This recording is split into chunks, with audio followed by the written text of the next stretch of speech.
Febrero de 1950. Una bola de demolición se balancea a través de vitrales que una vez refractaron luz para precedentes. El sonido, dicen que podías escucharlo a cuadras de distancia, no era solo piedra desmoronándose. Era algo más. Una especie de amnesia cívica tomando forma física. Cada impacto barraba otra habitación donde Bertha Palmer había reescrito las reglas de la sociedad estadounidense, donde pinturas impresionistas tocaron por primera vez paredes americanas, donde un milenario autodidacta se había atrevido a construir una fantasia feudal en las orillas del lago Michigan y, por un momento dorado, hizo lo imposible real. El Castillo Potter Palmer se mantuvo en pie durante 68 años. Su destrucción tomó 6 semanas. Que muir más rápido, un edificio, o la memoria de lo que sucedió dentro de él. Esta es la historia del mayor crimen arquitectónico de Chicago. Pero también es algo más oscuro, algo que la ciudad pasó décadas tratando de olvidar. Porque el Castillo Palmer no fue demolido por accidente o deterioro natural.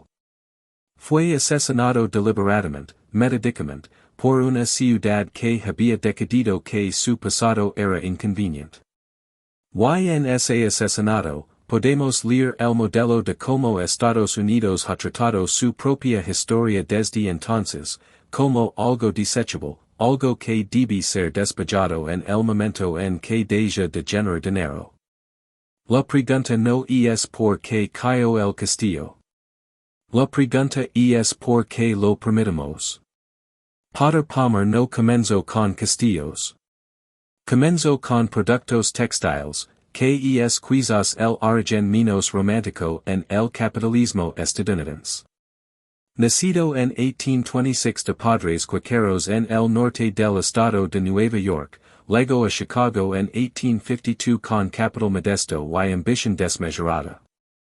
La ciudad entonces era apenas una ciudad, un puesto comercial pantanoso donde los edificios de madera se reproducen como bacterias y el fuego no era un desastre sino un evento estacional recurrente, como el invierno o el cólera. Palmer abrió una tienda. No cualquier tienda, revolucionó el comercio minorista mismo, introduciendo precios fijos, no más regateo, garantías de devolución de dinero, inaudito en una era cuando, cuidado con el comprador, era evangelio, y la noción radical de que las compras podían ser placenteras en lugar de adversarias. Exhibía productos abiertamente en lugar de mantenerlos detrás de mostradores. Publicitaba agresivamente. Entendió, décadas antes que cualquier otro, que el comercio minorista era teatro y el cliente era la audiencia. Su tienda en Lake Street se convirtió en Palmer & Company, luego Potter Palmer & Company, luego simplemente Palmer's, el tipo de establecimiento comercial que define una ciudad. Para la década de 1860, estaba vendiendo más mercancías que cualquier minorista entre las costas. Se diversificó en bienes raíces, comprando State Street cuando todavía se consideraba una mala inversión, luego transformándola por sí solo en el corredor comercial premier de Chicago al reubicar su propia tienda allí y convencer a Marshall Field y Levi Leiter de seguirlo. Para 1865, su Palmer House era el hotel más grandioso entre Nueva York y San Francisco, una maravilla de 6 pisos de mármol y noble que anunciaba al mundo, Chicago ya no era un puesto fronterizo. Cuando el gran incendio de Chicago de 1871 lo incineró 13 días después de su apertura, junto con la mayor parte de la ciudad, Palmer hizo algo que definió completamente su carácter. Pidió prestado furtivamente, algunas cuentas dicen 1.7 millones de dólares, una suma astronómica, y reconstruyó más grande, más grandioso, a prueba de fuego. El segundo Palmer House, que abrió en 1873, se convirtió en una leyenda. Su barbería inventó el brownie, supuestamente apetido de Bertha para un postre que pudiera empacarse en almuerzos para damas que asistían a la Feria Mundial de 1893. Su vestíbulo brillaba con dolas de plata incrustados en el piso. Sus comodidades incluían ascensores, luces eléctricas y teléfonos antes de que la mayoría de los estadounidenses hubieran visto alguna de estas tecnologías.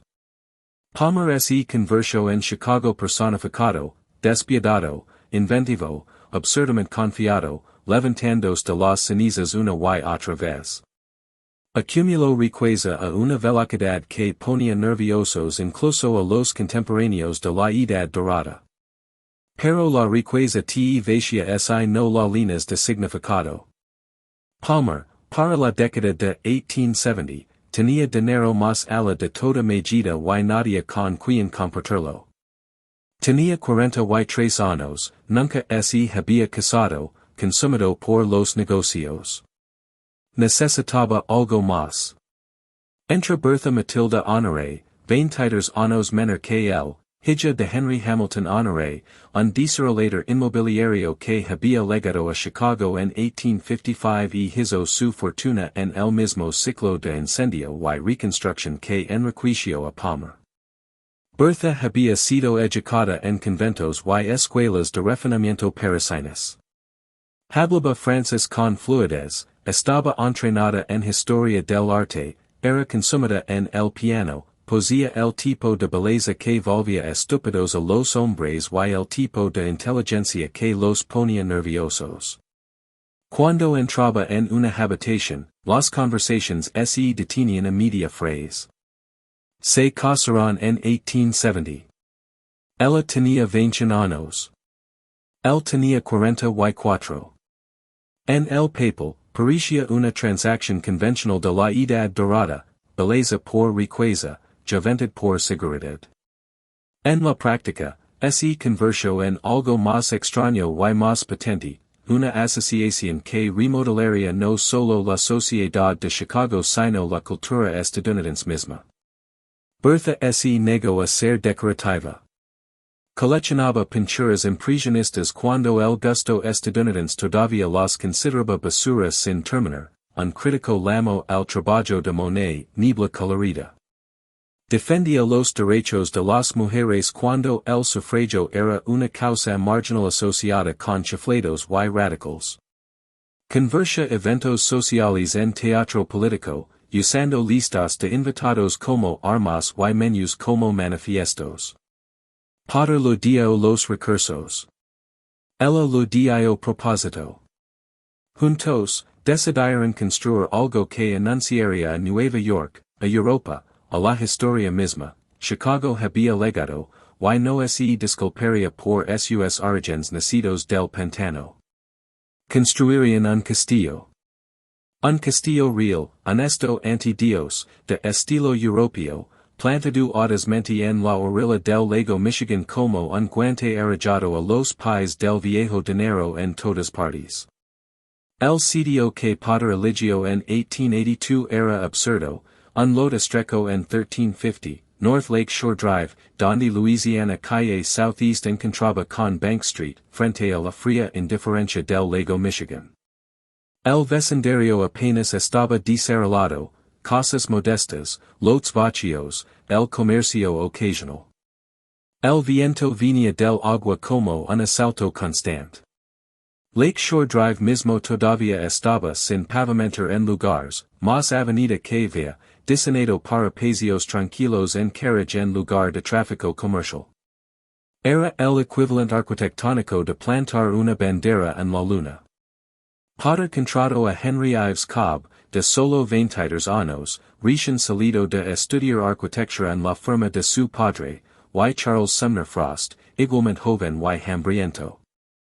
Eran la elección perfecta, lo suficientemente ambiciosos para intentar lo imposible, lo suficientemente talentosos para lograrlo, y lo suficientemente desconocidos para aceptar dirección de un cliente que sabía exactamente lo que quería. Un edificio que haría que la elite Knickerbocker de Nueva York se atragantara con su platería hierdada.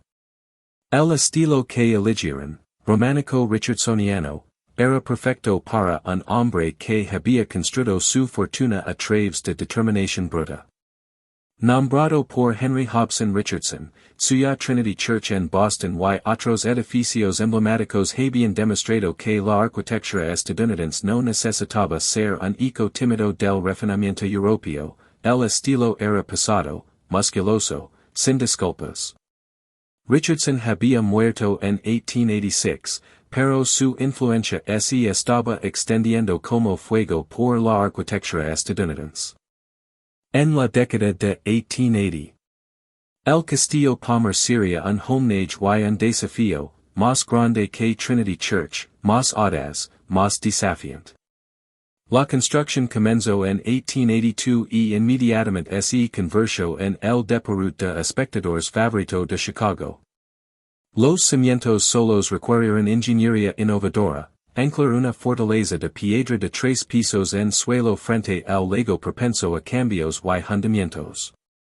Clavaron pilotes profundamente, usaron bloques de granito masivos como base, algunos pasando varias toneladas, transportados por ferrocarril desde canteras en Massachusetts y Minnesota.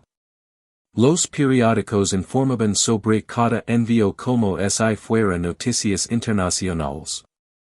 Las paredes se elevaron en piedra arenisca y granito rústicos, deliberadamente talados toscamente para enfatizar peso y permanencia. Este no era un edificio tratando de verse delicado o refinado. Este era un edificio anunciando que podía resistir cualquier cosa, fuego, viento, esnobismo social, tormentas del lago Michigan, el tiempo mismo. Las piedras fueron colocadas con tal precisión que las juntas eran casi invisibles, creando una impresión de fuerza monolítica. La escala era asombrosa. La estructura principal comprendía 42 habitaciones a través de 3 pisos, pero ese número apenas captura la realidad. Había una torre que se elevaba más de 100 pies, algunas cuentas dicen 120 pies, ofreciendo vistas a través del lago Michigan que deben haber sentido como inspeccionar tu reino.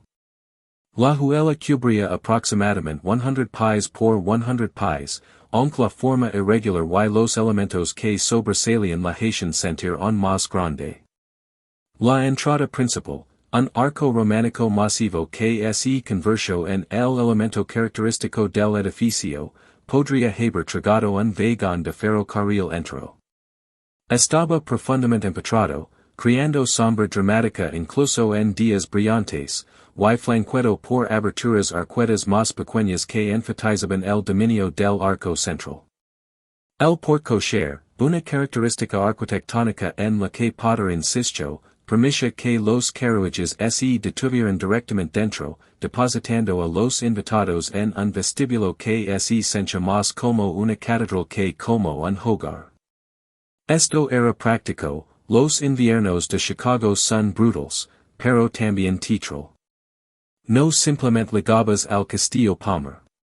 Entrabas en él, eras envuelto por él, eras obligado a reconocer su peso y presencia antes de que incluso conocieras a tus anfitriones. Los detalles exteriores eran implacables. Torridas en las esquinas. Una línea de techo almenada que hacía referencia a fortifications medievales. Ventanas arcuadas paradas y triples en los pisos superiores. Una mesa de agua de piedra talada toscamente en la base que hacía que el edificio pareciera crecer orgánicamente de la tierra. El trabajo de mampostería solo empleó docenas de albañiles durante 3 años, inmigrantes irlandeses en su mayoría, hombres que habían aprendido su oficio en iglesias europeas y trajeron esas habilidades al frente pantanoso del lago de Chicago. Ventanas de vitral, diseñadas a medida, representaban no escenas religiosas sino belleza secular, florals, patrones geométricos, abstractions de tonos joya que transformaban la luz solar en color líquido. Estas no fueron compradas de catálogos, cada una fue encargada específicamente para su ubicación en el edificio, diseñada para trabajar con las proporciones y el propósito de la habitación. El vidrio vino de Europa, de estudios que habían estado haciendo ventanas eclesiásticas durante siglos. Ahora estaban haciendo ventanas para el castillo de un comerciante. El simbolismo no era sutil. Dentro, la grandeza se intensificó. El gran salón, lo que otras cosas llamarían un vestíbulo, se elevaba 3 pisos, su escalera abierta ascendiendo títralmente debajo de un tragaluz que inundaba el espacio con luz natural. Las escaleras eran de piedra en la base, transitando a roble toledú a medida que ascendían, cada post de balustrada una escultura en sí mismo. El efecto era simultáneamente acogedor y intimidante, podías ver a donde ibas, pero eras obligado a reconocer la escala vertical de lo que Potter y Bertha habían construido. Panels de roble, importados de Europa, revestían las paredes de las habitaciones principales. No simplemente zócalos decorativos sino arquitectura de madera del piso al techo, paneles talados, techos artesanados, gabinetes empetrados integrados sin problemas en las paredes. La madera era oscura, pesada, elegida para enfatizar permanencia y sustancia. En una era cuando la mayoría de las casas estadounidenses estaban construidas de madera de marco de globo cubierta con yeso y papel tapiz, los paneles de roble del Castillo Palmer eran una declaración, este edificio sobrevivirá a tus nietos. Chimeneas, más de una docena en toda la casa, presentaban repisas taladas, cada una escultura única.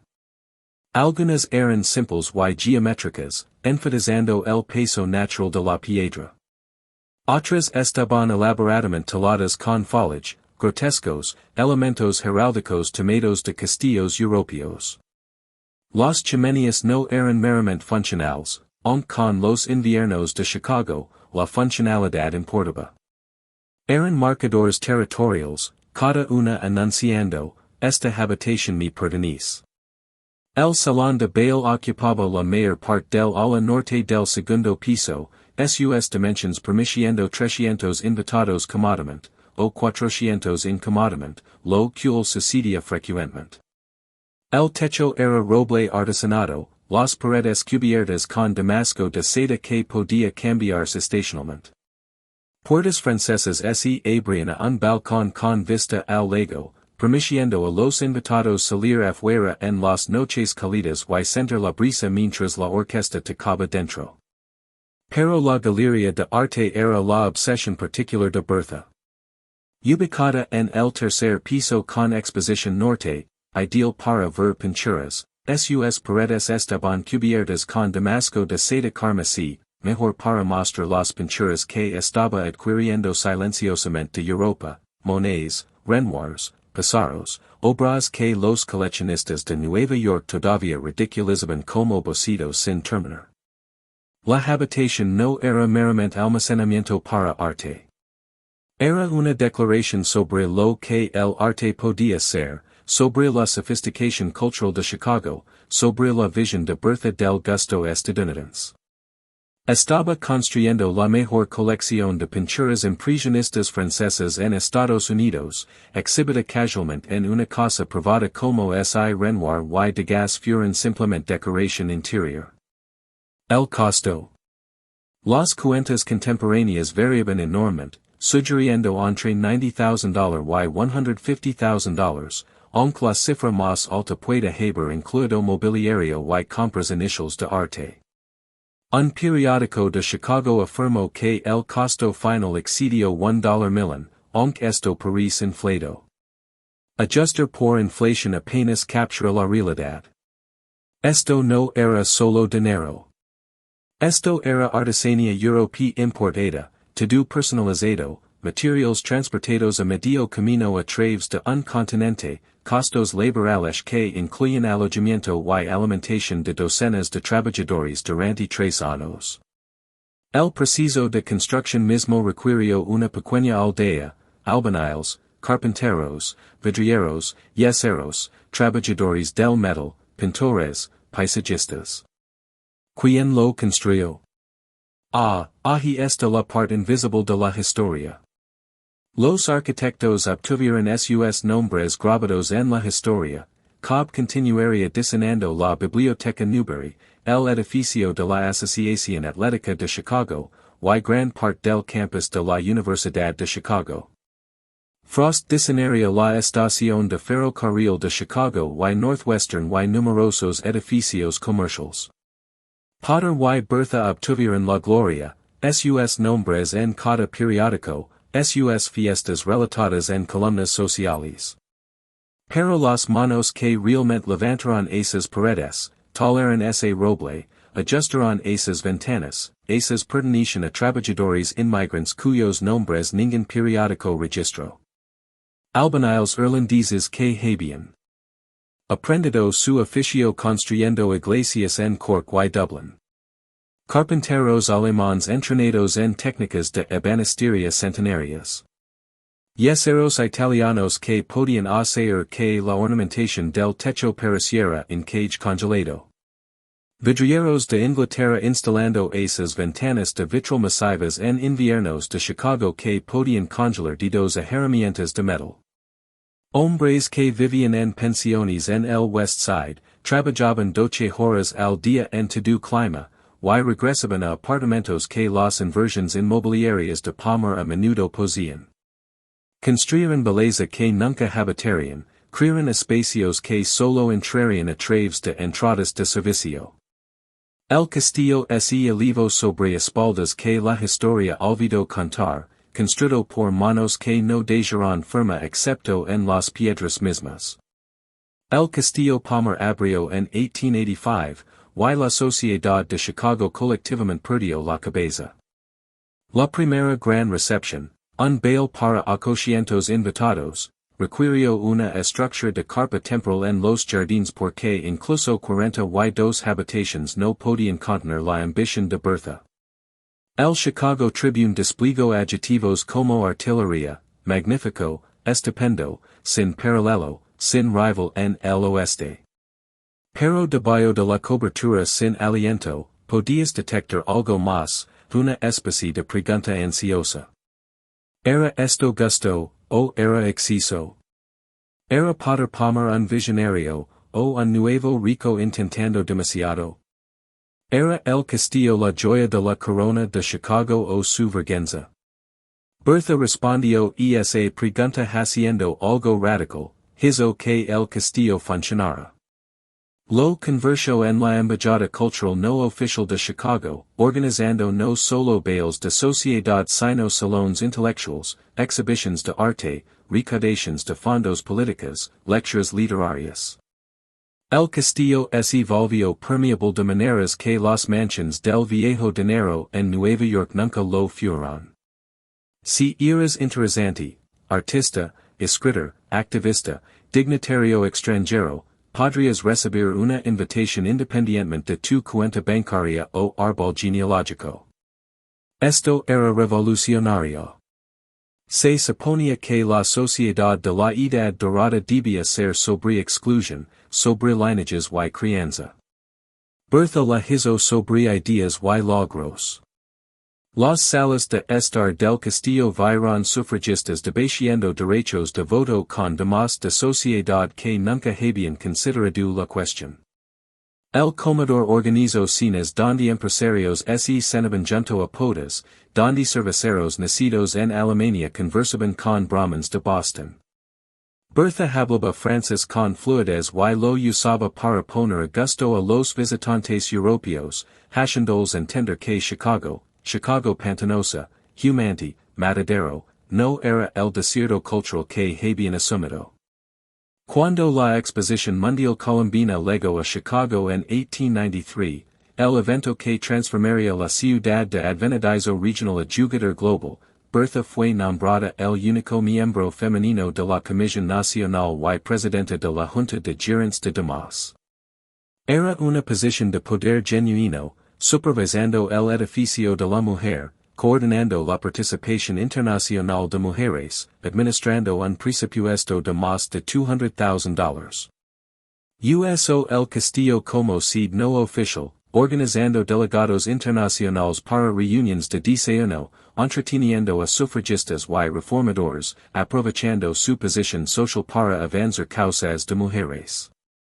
La exposición misma fue la gran fiesta de presentación de Chicago, una declaración de que la ciudad que había ardido hasta convertirse en cenizas 22 años antes ahora rivalizaba con Nueva York y Boston en cultura, comercio y confianza. Más de 27 millones de visitantes vinieron a ver la ciudad blanca elevarse junto al lago Michigan.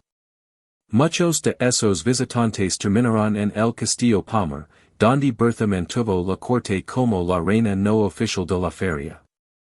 La galería de arte del Castillo se volvió particularmente significativa durante este periodo. Bertha había estado coleccionando pinturas impresionistas desde principios de la década de 1880, asesorada por la marchante de arte Sarah Tyson Hollowell y su propio ojo educado. Compró monedas por unos pocos cientos de francos cuando los marchantes europeos no podían regalarlos. Adquirió renoirs que los críticos parisinos desestimaron como incompetentes. Compró pasaros, cislés, un de gas, múltiples obras de Mary Cassatt, apoyando a una artista femenina cuando tal apoyo era radical. Para la década de 1890, la colección Palmer era el mejor ensamblage de impresionismo francés en Estados Unidos, exhibido en una casa privada como si estas pinturas revolucionarias fueran simplemente parte de la vida doméstica civilizada. El Museo Metropolitano de Arte de Nueva York no adquiriría su primera pintura impresionista hasta 1889, un Manet, y incluso eso fue controvertido. El Instituto de Arte de Chicago, fundado en 1879, todavía estaba construyendo su colección. Bertha Palmer, en su galería del tercer piso en un castillo en la orilla del lago Michigan, ya había reunido lo que los historiadores del arte reconocerían más tarde como una de las colecciones impresionistas tempranas más importantes fuera de Francia. Estaba creando gusto, no siguiéndolo. Cuando la élite de Nueva York finalmente comenzó a adquirir impresionistas décadas después, cuando los precios de subasta comenzaron a subir, cuando Monet y Renoir se volvieron respetables, estaban siguiendo un camino que Bertha Palmer había despejado desde una ciudad del Medio Oeste, Barbara, que habían descartado como culturalmente irrelevante. Estaba demostrando, pintura por pintura, que el dinero nuevo correctamente desplegado podía crear cultura tan legítima como las imitaciones europeas cansadas del dinero viejo. El Castillo realizó otra función, aunque esta raramente se hablaba en voz alta, intimidaba muchísimo a todos. Cuando te acercabas a ese arco románico masivo, cuando entrabas en ese gran salón de 3 pisos, eras obligado a reconocer que Potter Palmer, hijo de cuaqueros, vendedor de productos textiles, milenario autodidacta de una ciudad que no existía cuando nacieron sus padres, había construido algo más imponente que la mayoría de las mansiones heredadas de la élite Knickerbocker de Nueva York. El castillo era un argumento hecho en piedra, el dinero nuevo, correctamente desplegado con visión y confianza, podía crear algo más significativo que las tradiciones fosilizadas del dinero viejo. Era democracia usando una corona, capitalismo construyendo una catedral a sí mismo, ambición estadounidense negándose a disculparse por sus orígenes nacidos del pantano. Durante 20 años, el castillo reinó. Luego Potter Palmer murió. For de mayo de 1902. Insuficiencia cardíaca.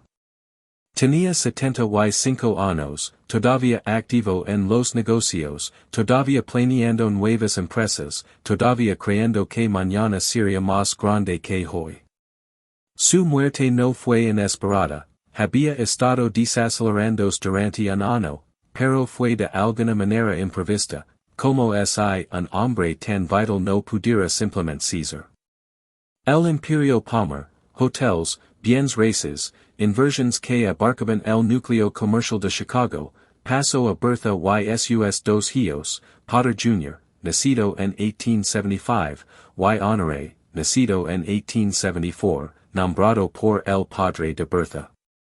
La fortuna se estimó en $8 millions, equivalent a quizás $250 millions hoy, aunque tales conversions apenas captaron la realidad de lo que significaba la riqueza heredada en una era sin impuestos sobre la renta.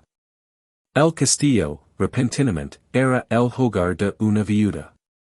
Bertha tenía 53 años, rica más allá de la imaginación, y libre de maneras en que las mujeres victorianas raramente lo eran. Podría haberse retirado al luto, podría haberse convertido en una de esas reliquias de la edad dorada que rondan mansions de gran tamaño en Bombay y Negro. En cambio, redobló. Continuó su dominio social, su colección de arte, su activismo político. Apoyó causas sufragistas más abiertamente ahora que los asociados comerciales conservadores de poder no podían objetar. Defendió reformas laborales, parques para vecindarios de clase trabajadora, oportunidades educativas para mujeres. Pero algo había cambiado. El Castillo, construido como una declaración de asociación, ahora es esencia diferente. Más vacío. Las habitaciones Haitianico. El espacio elevado del gran salón, una vez lino con dos voces planeando el futuro, ahora tenía solo una.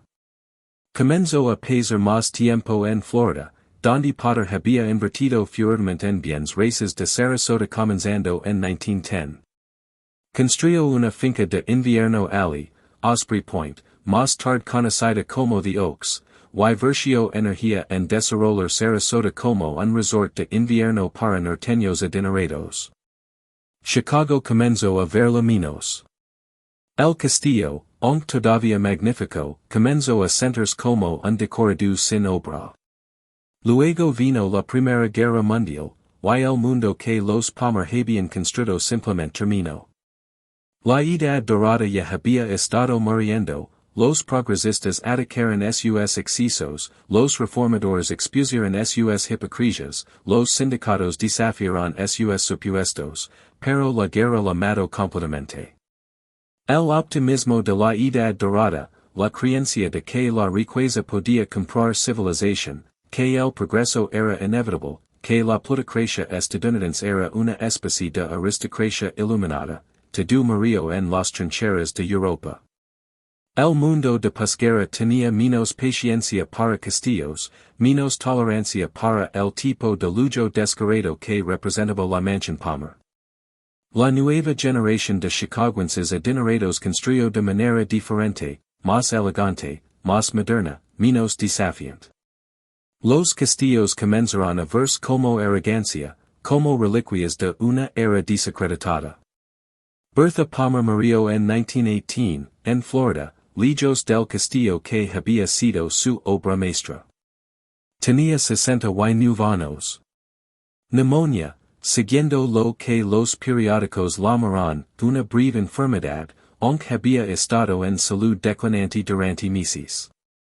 Fue enterrada en Chicago, en el cementerio Graceland, junto a Potter en un mausoleo de granito masivo diseñado por McKim, Mead and White, un monumento final a la ambición de la edad dorada.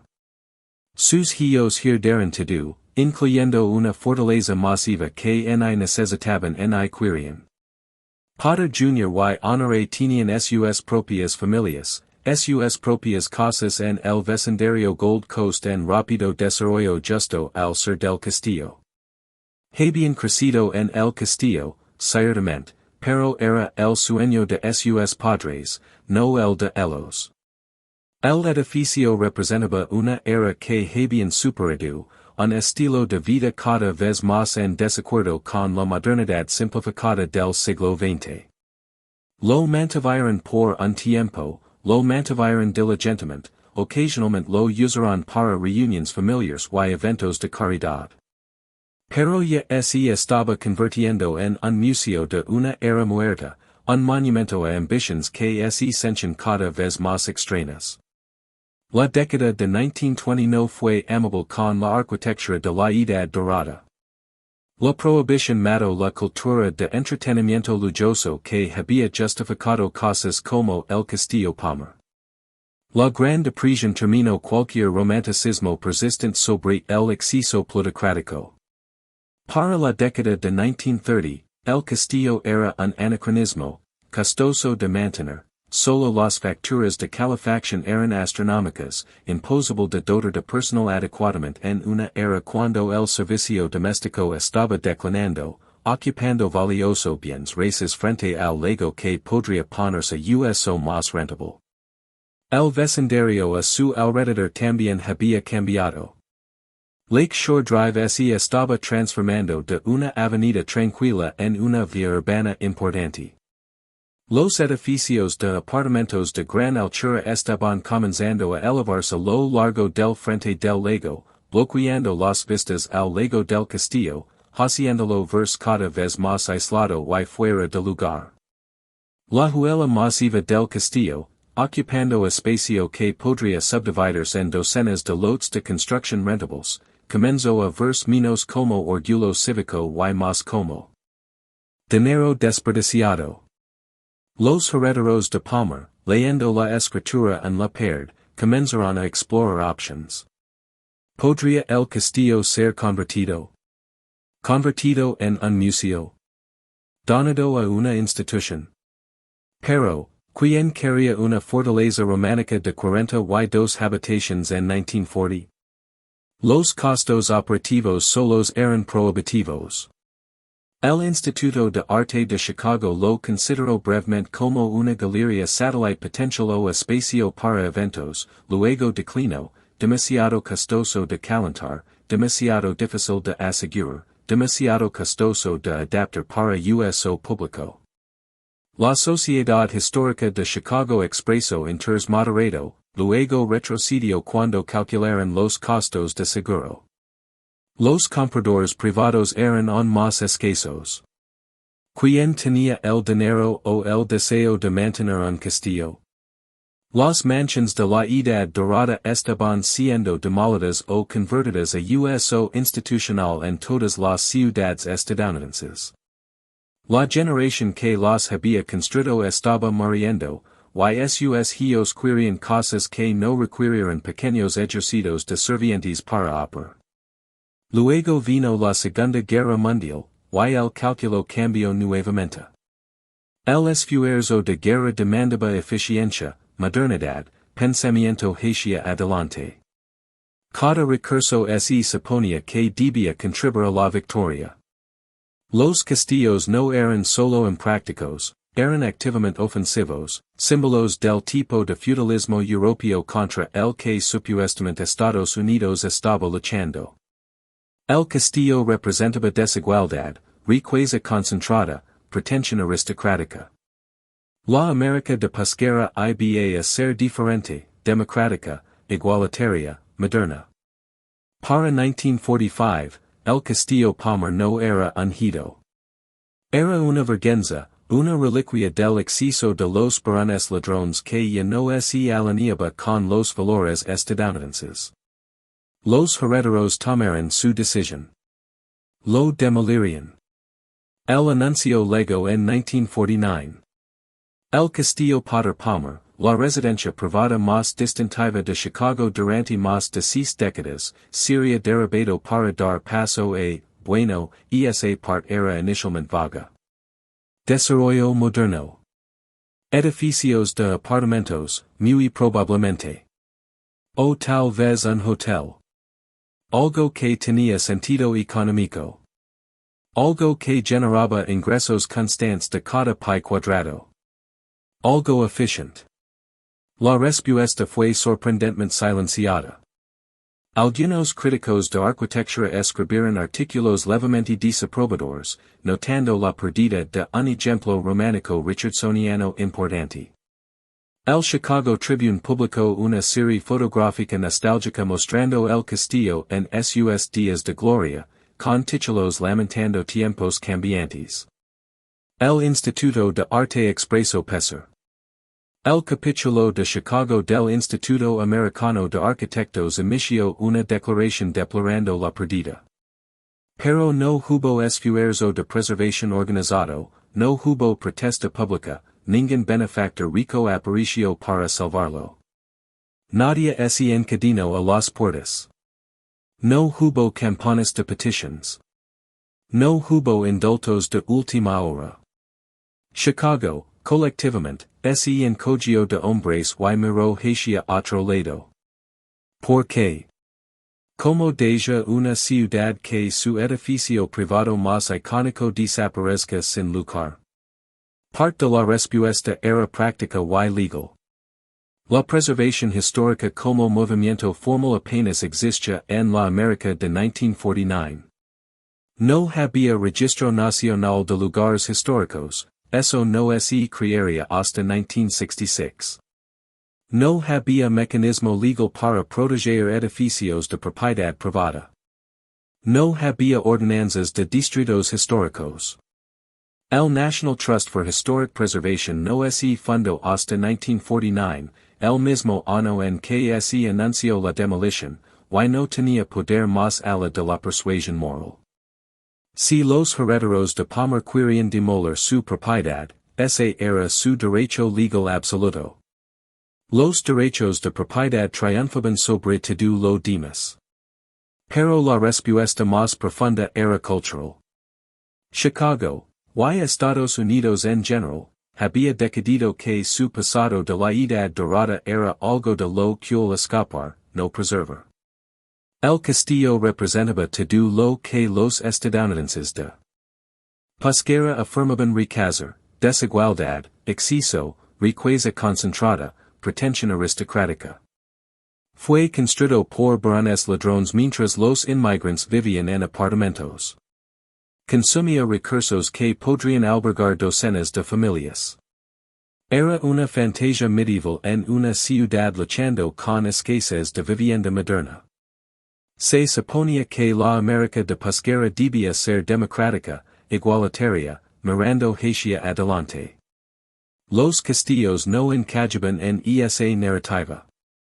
Necesitaban buridos junto con las otras reliquias vergonzosas de un pasado antidemocrático. La arquitectura moderna, limpia, eficiente, despejada de ornamentación histórica, sería la nueva cara de Estados Unidos. El estilo internacional, las máquinas para vivir de Le Corbusier, el minuciosismo de Mies van der Rohe, este era el futuro. Los castillos de piedra eran el pasado, y el pasado necesitaba morir. Así que en febrero de 1950, los demoledores llegaron. El contrato de demolición fue a una firma que se especializaba en tal trabajo, habían demolido otros edificios grandes, sabían cómo hacerlo de manera segura y eficiente. Su trabajo era simple, reducir el castillo a escombros, salvar cualquier cosa comercializable, transportar el resto. Tenían 6 semanas. La demolición fue sistemática y brutal. Comenzaron con los interiores, trabajando de arriba hacia abajo como cirujanos armando un cuerpo. El tercer piso legó primero, la galería de arte con sus paredes de seda carmesí, las pinturas se habían ido hace mucho, legadas al Instituto de Arte. Los trabajadores arrancaron el damasco de seda, revelando yeso desnudo debajo. Demolieron a martilazos el trabajo decorativo de yeso, derribaron techos artesanados que habían tomado meses a los artesanos instalar. Los paneles de roble vinieron después. Algunos fueron cuidadosamente removidos, paneles talados y repisas que podrían revenderse a comerciantes de salvamento. Pero la mayoría fue simplemente destruida, arrancada de las paredes, rota en pedazos lo suficientemente pequeños para transportar. La gran escalera, que había soportado el peso de presidentes y sufragistas y artistas y plutocratas, que había sido talada de roble que tomó décadas crecer y curar, fue reducida a estilas.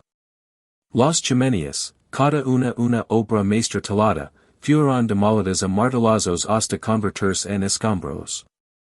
Los pisos de parque del salón de baile, colocados en complejos patrones geométricos, fueron arrancados. Las ventanas de vitral, esas abstracciones de tonos joya que habían transformado la luz solar en color líquido, fueron destrozadas o arrancadas, unos pocos fragmentos fueron preservados por coleccionistas privados que se apresuraron a salvar algo. Algunos elementos fueron salvados. Varias repisas de chimenea terminaron en otros edificios. Hay rumores de que países del Castillo Palmer sobreviven en varias casas y instituciones de Chicago, aunque la documentación es escasa. Algo del hardware de bronce, manillas de puertas, bisagras, accesorios de iluminación, fue vendido a comerciantes de salvamento arquitectónico. Algunos de los paneles de vitral fueron salvados. Pero estas fueron exceptions. La mayor parte fue simplemente destruida, transportada como basura, arrojada en vertederos o usada como relleno para construcción de carreteras. El castillo estaba siendo literalmente borrado, descompuesto en materiales componentes, despojado de identidad, reducido a átomos en bruto. El edificio que había tomado 3 años y millones de dólares construir estaba siendo deshecho en semanas por una fracción de ese costo. Luego vino el exterior. La bola de demolición, ese instrumento contundente de renovación urbana, ese balanceó día tras día. Los bloques de granito que habían sido tan laboriosamente transportados desde Massachusetts, la piedra arenisca rústica que había resistido tormentas del lago Michigan durante 68 años, el arco románico masivo que había anunciado la presencia del castillo desde cuadras de distancia, todo se derrumbó. Cada impacto envió ondas de choque a través del vecindario. Nubes de polvo se elevaron como señales de humo anunciando la muerte de una era.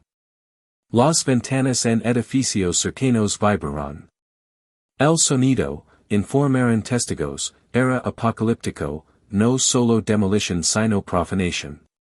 Los vecinos vinieron a mirar, atraídos por el espectáculo. Algunos tomaron fotografías. Unos pocos tomaron fragmentos de piedra como recuerdos. Los niños jugaban en los escombros. Pero principalmente, la gente solo miraba en silencio mientras el castillo desaparecía, piso por piso, perd por perd, día tras día. Para abril de 1950, se había ido. El sitio era tierra desnuda, barro revuelto, escombros dispersos. Podías pararte donde el gran salón se había elevado 3 pisos y ver nada más que vacío.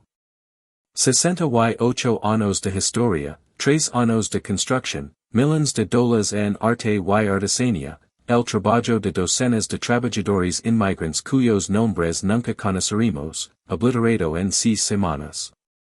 El Chicago Tribune, en un breve artículo enterrado en una página interior, notó la finalización de la demolición con el mismo tono que uno podría usar para informar la remoción de un árbol muerto. Castillo Potter Palmer se ha ido, decía el titular. No demolido. No destruido. Simplemente, ido. Vos paiva. Nadie responsable. Simplemente dejó de existir. Un párrafo. Sin fotografías.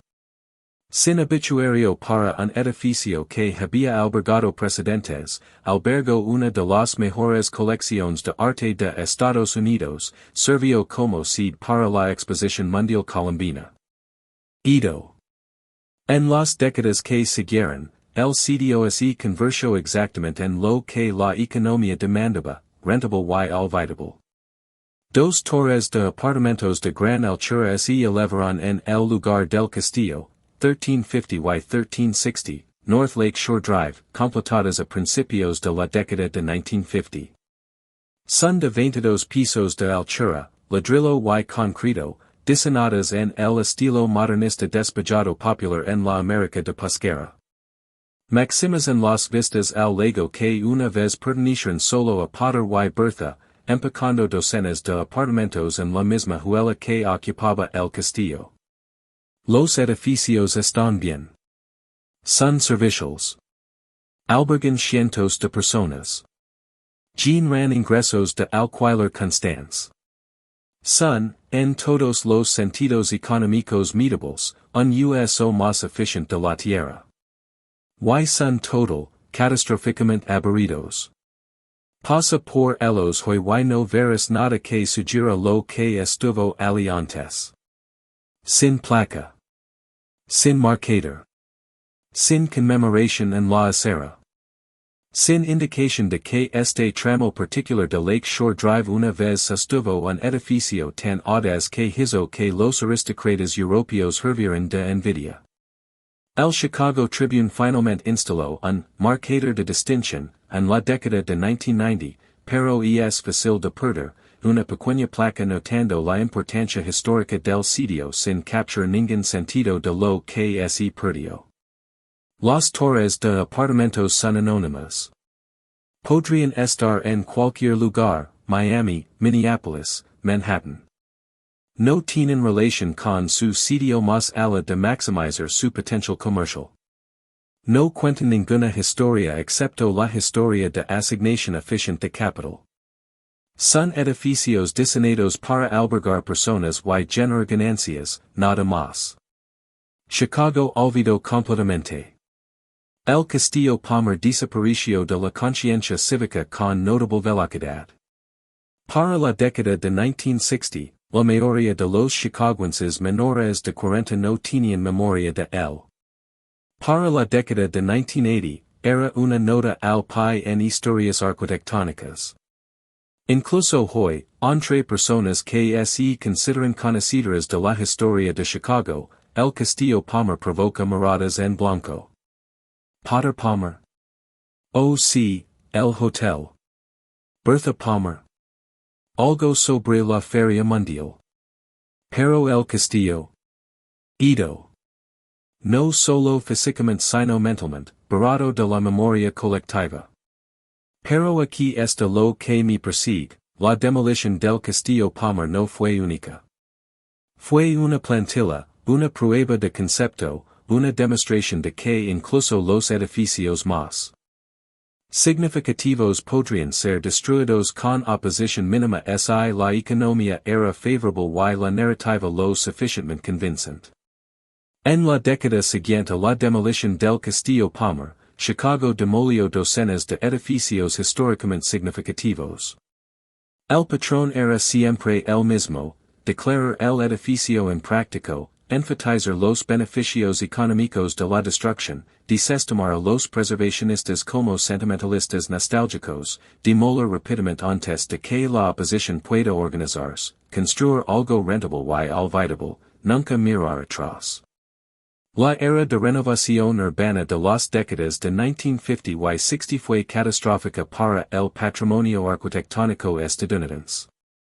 Nueva York demolió la Pennsylvania Station original en 1963, un acto de vandalismo tan atroz que finalmente desencadenó un movimiento nacional de preservación.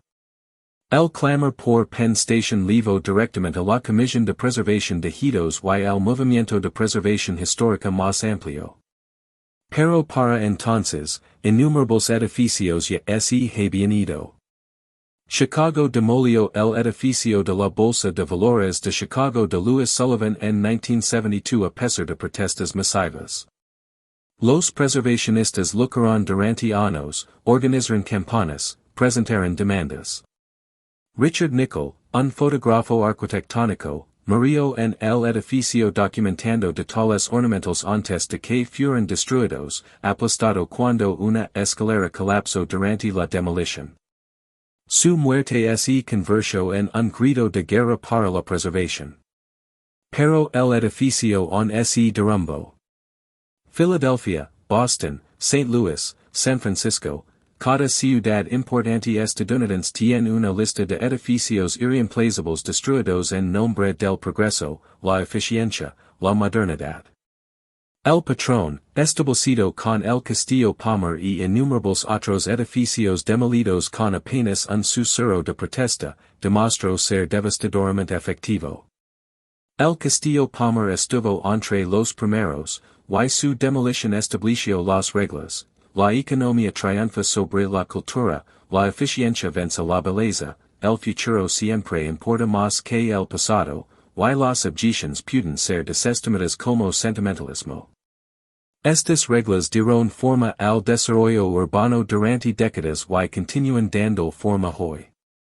Nos hemos convertido en un país que trata su propia historia como desechable, algo que debe ser despejado en el momento en que deja de generar ingresos máximos.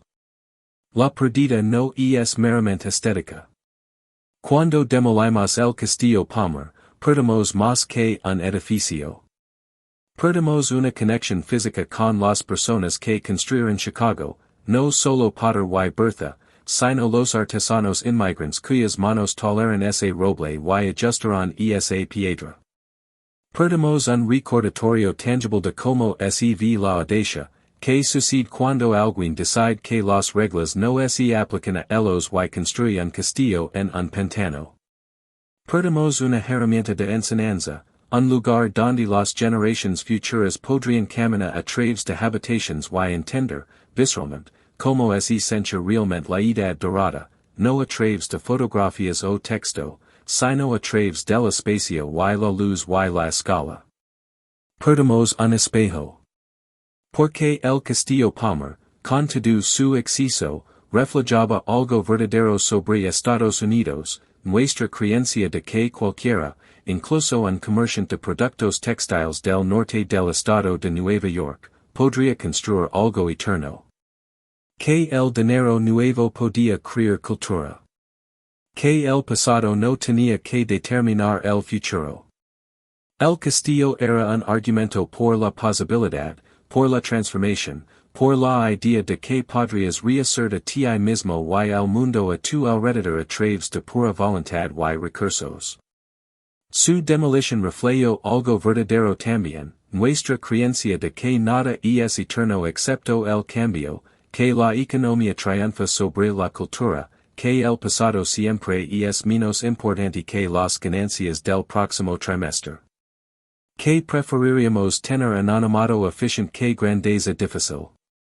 Que la belleza sin margines de ganancia es solo ineficiencia costosa esperando ser corregida. Ambos reflejos son precisos. Ambos son Estados Unidos. Pero solo uno sobrevive. La colección de arte Palmer, al menos, perduró. Después de la muerte de Bertha, gran parte de ella fue legada al Instituto de Arte de Chicago, donde forma el núcleo de una de las mejores colecciones impresionistas fuera de Francia. Puedes pararte en el Instituto de Arte hoy y mirar los mismos monedas que una vez colgaron en habitaciones cubiertas de seda carmesí en el castillo, los mismos renoirs que escandalizaron el gusto convencional, los mismos pasaros que Bertha compró cuando nadie más entendía su valor. Las pinturas sobrevivieron aunque las habitaciones no. Cuelgan en galerías con clima controlado, cuidadosamente iluminadas, adecuadamente conservadas, accesibles para todos. Eso cuenta como preservación. O es solo salvamento, salvando lo que es portátil y dejando que todo lo demás arda. Las pinturas están mejor, podría decirse. Más personas las ven, están mantenidas profesionalmente. Están protegidas para siempre por compromiso institucional. Pero han perdido su contexto, las paredes de seda carmesí, la luz del norte fluyendo a través de ventanas altas, el sentido de descubrimiento que venía de encontrar arte radical en una casa privada en lugar de un museo.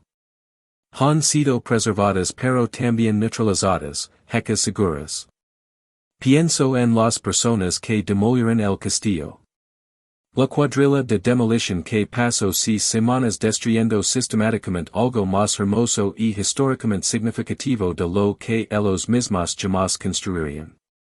El capataz que organizó el trabajo, lo tachó de su lista, pasó al siguiente trabajo. Los operadores de equipos que balancearon la bola de demolición hacia piedra que había estado en pie durante casi 7 décadas. ¿Alguno de ellos dudó? Se detuvo alguien, a mitad de movimiento, y pensó, ¿qué estamos haciendo? Alguna vez el capataz que organizó la demolición pasó por el lot vacío después y sintió algo más que satisfacción por un trabajo completado eficientemente. O habían aprendido, como Estados Unidos había aprendido, a no hacer esas preguntas. A ver edificios como unidades económicas en lugar de artefactos culturales, como activos a ser liquidados en lugar de herencias a ser protegidas. A entender que en un sistema capitalista, la belleza que no genera ganancias es solo ineficiencia costosa esperando ser corregida. El Castillo Palmer fue demolido porque costaba más mantener que destruir. Esa oración es económicamente verdadera y contiene todo lo que está mal con como hemos elegido relacionarnos con nuestra propia historia. Chicago ha pasado los últimos 40 años lenta, dolorosamente aprendiendo a valorar su patrimonio arquitectónico. El movimiento de preservación que la demolición del Castillo Palmer ayudó a dar a luz, junto con la demolición aún más infame de Penn Station en Nueva York, ha salvado cientos de edificios. El estatus de Hito protege estructuras significativas. El Centro de Arquitectura de Chicago ofrece tours populares celebrando el legado de diseño de la ciudad. El lema de Daniel Burnham, no hagas pequeños planes, es citado reverentemente en reuniones de planificación y presentaciones inmobiliarias. Los distritos históricos preservan el carácter del vecindario. La reutilización adaptativa transforma edificios viejos en nuevos usos, almacenes se convierten en lofts, fábricas se convierten en oficinas, mansions se convierten en museos. Chicago se enorgullece de su patrimonio arquitectónico, lo comercializa a turistas, lo usa para definir la identidad cívica. Pero no podemos hacer un recorrido por el Castillo Palmer. No podemos caminar a través de su gran salón o pararnos en su galería de arte o pasar nuestras manos por la piedra rústica de su fachada. Solo podemos mirar fotografías viejas, imágenes en blanco y negro granuladas que aplanan 3 dimensiones en 2, que nos muestran formas pero no espacios, que documentan pero no pueden resucitar. No podemos experimentar como es esencia acercarse a ese arco románico por primera vez, dar un paso desde las calles de Chicago a un espacio que insiste en que la belleza y la ambición no solo eran compatibles sino necesarias. No podemos entender, visceralmente, lo que Bertha logró al crear un salón cultural en una ciudad que Nueva York consideraba bárbara. No podemos ver lo que los artesanos inmigrantes construyeron con manos que la historia olvidó documentar. Ido significa ido. Demolido significa muerto. El movimiento de preservación llegó demasiado tarde para salvar el Castillo Palmer, y demasiado tarde para cientos de otros edificios demolidos antes de que colectivamente decidiéramos que la historia podría importar más que los márgenes de ganancia. La ciudad olvidó el castillo. Pero el castillo no nos dejará olvidar de lo que somos capaces, tanto de construir como de destruir. Cada vez que Chicago, o cualquier ciudad estadounidense, demolió un edificio histórico para un estacionamiento o una torre de condominios de lujo, el fantasma del Castillo Palmer susurra, has hecho esto antes. ¿Sabes cómo termina? Lo haces de todos modos. Hay una lección. ¿Puede un edificio demolido enseñar algo más allá del hecho bruto de su ausencia? Quizás esto, la belleza es frágil y la economía es brutal, y cuando entran en conflicto, la economía gana a menos que decidamos lo contrario. El Castillo Palmer cayó porque nosotros, colectivamente, como ciudad, como cultura, elegimos dejarlo caer. Podríamos haberlo salvado. Podríamos haber encontrado un uso para él, financiado su preservación, protegido legalmente, insistido en que algunas cosas importan más que las ganancias. No lo hicimos. Elegimos eficiencia sobre significado, y obtuvimos exactamente lo que elegimos, anonymado rentable donde una vez estuvo la belleza audaz. Esa elección todavía se ofrece cada día, en cada ciudad, cada vez que un edificio histórico es declarado impráctico y programado para demolición. Podemos seguir eligiendo economía. Podemos seguir viendo nuestro pasado desaparecer en verdaderos. Podemos seguir construyendo eficiencia olvidable. O podemos recordar lo que Chicago olvidó, que algunas piedras, una vez removidas, dan agujeros que nada más puede llenar. Que un castillo construido por un comerciante de productos textiles y traído a la vida por una mujer que se negó a ser decorativa contiene más significado que 1000 torres de apartamentos optimizadas. Que nuestra historia, desordenada y problemática y excesiva como nos pertenece, y una vez que la tiramos, no podemos recuperarla. El castillo Potter Palmer se mantuvo en pie durante 68 años. Ha estado ido durante 75. La ausencia ha durado más que la presencia. Pero la ausencia habla tan fuerte, estás escuchando. El horizonte de Chicago es magnífico, un testimonio de ingeniería, ambición, poder comercial. Parat en Lake Shore Drive hoy veras torres que hacen que el castillo Palmer parezca pintoresco. Edificios más altos, más elegantes, más caros, más técnicamente sofisticados. Willis Tower, John Hancock Center, los grupos de agujas de vidrio que se elevan a lo largo del río, estos son logros impresionantes, innegablemente. Pero ninguno de ellos son castillos. Ninguno de ellos fue construido por alguien que decidió que las reglas no se aplicaban, que trasplantó el feudalismo europeo al suelo estadounidense y lo hizo funcionar a través de pura fuerza de voluntad y visión. Ninguno de ellos representa lo que el castillo Palmer representó, la posibilidad de transformación, el poder de la audacia, la idea de que podrías construir tu propia realidad si tenías suficiente determinación y no pedías permiso. Demolimos esa idea junto con el edificio. Y cada vez que paimos por el sitio, no vacío, llenado ahora con eficiencia rentable, estamos pasando por la escena de un crimen. No un crimen legal, ciertamente. Los herederos de Palmer tenían todo el derecho legal de demoler su propiedad. Pero un crimen contra la memoria, contra el significado, contra la parte de nosotros mismos que necesita que la belleza y la historia sean más que solo ineficiencia costosa. El castillo es ido. Pero lo que destruimos cuando lo demolimos todavía está con nosotros, todavía nos está dando forma, todavía nos enseña que sucede cuando olvidemos que algunas cosas importan más que el dinero. Potter Palmer construyó un castillo en un pantano, transformando barro y ambición en piedra y grandeza. Chicago lo dejó caer, transformando patrimonio irreemplazable en bienes raíces rentables. Ambos hechos son igualmente verdaderos. Ambos son igualmente condenatorios. Ambos somos igualmente nosotros. La pregunta que enfrenta cada ciudad estadounidense, cada día, sigue siendo la misma, ¿qué estamos construyendo? ¿Y qué estamos destruyendo para construirlo? El castillo Palmer no puede responder.